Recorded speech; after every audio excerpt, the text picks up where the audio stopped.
आज जो हमारा टॉपिक है वो है स्टमक की डिजीज। उसमें सबसे पहले जो है वो पेप्टिक अल्सर डिजीज़ करते हैं। अब पेप्टिक अल्सर डिजीज़ की लोकेशन ये है कि वो lower oesophagus, stomach, duodenum, rarely jejunum और इलियम में होती है। So it will either happen on the antral part of the stomach या फिर फर्स्ट पार्ट ऑफ ड्यूडेनम। ठीक है, क्योंकि एंट्रम और इसलिए मैं बता रहा हूँ क्योंकि जो ऑटो इम्यून होती है वो होती है मेनली बॉडी में। सो आपने ये याद रखना है कि peptic ulcer disease enteral part में होती है।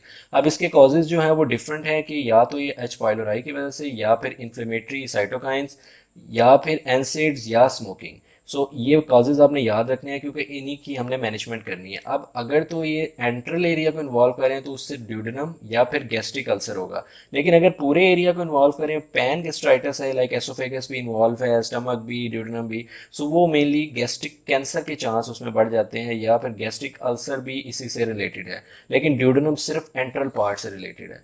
अब एच पाइलोराई क्या करता है कि उसके 5 टॉक्सिन्स हैं। Vacuolating toxin vacuolating mean spore forming. CagE toxin है, इसमें साइटोटॉक्सिन एसोसिएटेड जीन होता है। वो क्या करता है कि अपोप्टोसिस और रेप्लिकेशन कॉज करता है सेल्स की। एक आउटर इन्फ्लेमेटरी प्रोटीन ए है और एडहेसिन प्रोटीन। ये आपको मेनली मेडिसिन में ऐसे याद करने की जरूरत नहीं, लेकिन ये चीज़ जरूर याद रखें कि ये यूरिएज प्रोड्यूस करता है जो अमोनिया यूरिया को कन्वर्ट करता है अमोनिया और कार्बन डाइऑक्साइड में, और इसी को हम ब्रेथ टेस्ट में चेक करते हैं। अब नेक्स्ट थिंग इज कि सोमेटोस्टेटिन जो है उसकी रिलीज डिक्रीज हो जाती है जब भी कोई ड्यूडेनम या गैस्ट्रिक अल्सर होता है। तो उसकी वजह से क्या होता है कि गैस्ट्रिन इंक्रीज करता है, और गैस्ट्रिन की वजह से एसिड इंक्रीज करता है और ड्यूडेनल एसिड लोड बढ़ जाता है, जिसकी वजह से ड्यूडेनल अल्सर हो जाते हैं। ठीक है, ये इसका पैथोफिजियोलॉजी है गैस्ट्रिक और ड्यूडेनल अल्सर्स की।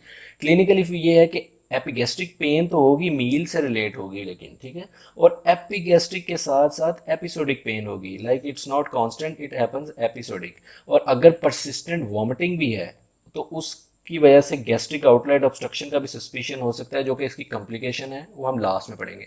उसके साथ यह है कि अगर गैस्ट्रिक अल्सर है तो वो वर्सन होगा मील के साथ, और ड्यूडेनल अल्सर इंप्रूव करेगा मील के साथ। Next thing is investigation. Investigation हमने एच पाइलोराई के लिए मेनली करनी है, इन्वेजिव और नॉन इन्वेजिव। नॉन इन्वेजिव में ये है कि हमने सीरोलॉजिकल टेस्ट करना है, लेकिन उसमें हम पता नहीं कर सकते कि ये एक्टिव है या फिर ट्रीटेड है। सो इसलिए serological is not a good test. Initial test जो है वो यूरियस ब्रेथ टेस्ट या फिर फीकल एंटीजन टेस्ट करते हैं। और अगर इन्वेजिव जो कि गोल्ड स्टैंडर्ड है वो एंडोस्कोपी करनी है, उसमें हिस्टोलॉजिकली और कल्चरल यानी बायोप्सी के साथ हम गोल्ड स्टैंडर्ड टेस्ट है सो ये करते हैं, या फिर रैपिड यूरियस टेस्ट परफॉर्म कर सकते हैं।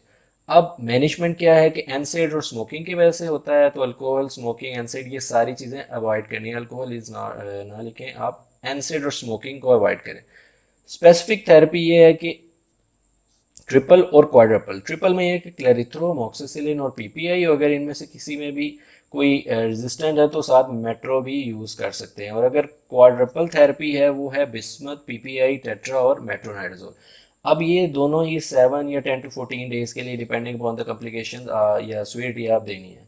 अब होता है कि जिधर क्लेरिथ्रोमाइसिन की रेजिस्टेंस कम है लेकिन बाकी रेजिस्टेंस है, तो आप लीवो ऐड कर सकते हैं एज एन अल्टरनेटिव। और लास्ट में अगर परफोरेशन हो गई है, हेमरेज हो गया, गैस्ट्रिक आउटलेट ऑब्स्ट्रक्शन हो गई है, सो उसके लिए लास्ट में आपके पास कोई ऑप्शन नहीं है, पार्शियल गैस्ट्रेक्टमी करेंगे। और उसके साथ बिलरोथ 1 या 2 होती है। इसमें यह भी होता है कि क्रोनिक पीपीआई आप यूज़ कर रहे हैं और बहुत ज़्यादा हो गया तो एच पाइलोराई की रेडिकेशन मस्ट हो जाती है, 1 साल से ज़्यादा हो गया पीपीआई का use. So what will next happen कि अगर जो कॉम्प्लिकेशन सर्जरी हमने की है उसकी कॉम्प्लिकेशंस क्या होगी कि first is the dumping syndrome. Dumping syndrome में ये होता है कि हाई कंटेंट जो आता है स्टमक से वो हाइपर ऑस्मोटिक हाइपरटोनिक कंटेंट होता है, तो वो क्या करता है कि increase dumping of the fluid contents into the duodenum. So उसकी वजह से डायलिटेशन होती है, ऑटोनॉमिक नर्व स्टिमुलेट होती हैं, जिसकी वजह से टैकीकार्डिया, पाल्पिटेशंस, ये सारा कुछ। टैकीकार्डिया के साथ हमेशा हाइपोटेंशन होती है, ये अल्टरनेटिव मैकेनिज्म है इसका ऑपोजिट। सो डंपिंग सिंड्रोम के प्रिवेंट करने के लिए क्या है कि मील ही कम लें। जब मील कम होगा तो डंप कम होगा, डंप कम होगा तो आपने उसका इफेक्ट नहीं आएगा। साथ हाई कार्बोहाइड्रेट को जो है वो कम करें। अब second complication is chemical gastropathy. इसमें होता है कि ड्यूडेनोगैस्ट्रिक एसिड रिफ्लक्स होता है, बाइल एसिड रिफ्लक्स। तो उसके लिए एसिड्स जिनमें मेनली एल्यूमिनियम कंटेनिंग एंट एसिड या फिर रॉक्सन वायलूब, ये सर्जरी में आप पढ़ेंगे, यहाँ पे आपको याद करने की जरूरत नहीं। इसी तरह पार्शियल गैस्ट्रेक्टमी के साथ डायरिया, मॉल अब्जॉर्प्शन है, anaemia, mainly iron deficiency anaemia है, क्योंकि आयरन की एब्जॉर्प्शन जो है वो रिलेट है थ्रू द स्टमक। और लास्ट में गैस्ट्रिक कैंसर हो सकता है या bone disease due deficiency of calcium and vitamin. अब असल जो डिजीज है उसकी कॉम्प्लिकेशंस क्या है कि फर्स्ट इज परफोरेशन। परफोरेशन से क्या होगा कि कंटेंट्स एब्डोमेन में फैल जाएंगे, उसकी वजह से पेरिटोनाइटिस होगा जिसकी वजह से एब्डोमिनल गार्डिंग और बोर्ड लाइक रिजिडिटी होगी, और जब बाउल साउंड सुनेंगे वो एब्सेंट होगी और गैस अंडर डायाफ्राम जो है वो आपको मिलेगी। रिससिटेशन करेंगे और परफोरेशन को क्लोज करने के लिए पायरोप्लास्टी, साथ पीपीआई भी दे सकते हैं एज अ प्रोफिलैक्टिक।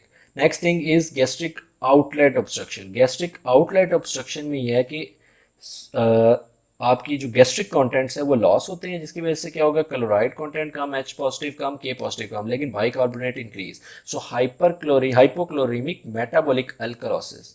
साथ साथ ये है कि गैस्ट्रिक आउटलेट ऑब्स्ट्रक्ट क्यों किया है, एडीमा हो सकता है, कोई कार्सिनोमा हो सकता है, कोई हाइपरट्रॉफिक स्टेनोसिस हो सकता है पाइलोरिक, या फाइब्रोटिक स्ट्रक्चर। सो ये चार काजेज तो एक तरफ है, लेकिन पेप्टिक अल्सर डिजीज की वजह से भी गैस्ट्रिक आउटलेट ऑब्स्ट्रक्शन हो सकता है। अब डायग्नोस्टिक क्या है, एक तो विजिबल पेरिस्टाल्सिस मिलेगा, एक प्रोलॉन्ग वॉमिटिंग, परसिस्टेंट वॉमिटिंग हो सकती है, पैराडॉक्सिकल एसिड्यूरिया होता है कि सोडियम अब्जॉर्ब हो रहा होता है और एच पॉजिटिव वाइन उसकी अल्टरनेटिवली लॉस हो रहा होता है। सो अब आपने लॉस, और एक ये है कि सक्यूशन स्प्लैश होता है, ये होता है कि आप ऑस्कल्टेट करते हैं एब्डोमेन को 4 hour after meal. So patient जब पोजीशन चेंज करता है तो एक स्प्लैश सा सुनाई देता है। अब जो जो लॉस हो उसको कवर करना है, सो आइसोटोनिक सलाइन देंगे for NaCl loss, potassium loss के लिए potassium, for PPI, for peptic ulcer disease, and अगर खोलना है आपने ऑब्स्ट्रक्शन को, सो एंडोस्कोपी विद बलून कैथेटर। और लास्ट में अब कोई ऑप्शन नहीं बचा तो पार्शियल गैस्ट्रेक्टमी, लेकिन उससे पहले स्टमक को एम्प्टी करना है नेजोगैस्ट्रिक एस्पिरेशन से। और लास्ट कॉम्प्लिकेशन जो है वो इसकी है after gastric outlet obstruction and perforation, वो है ब्लीडिंग।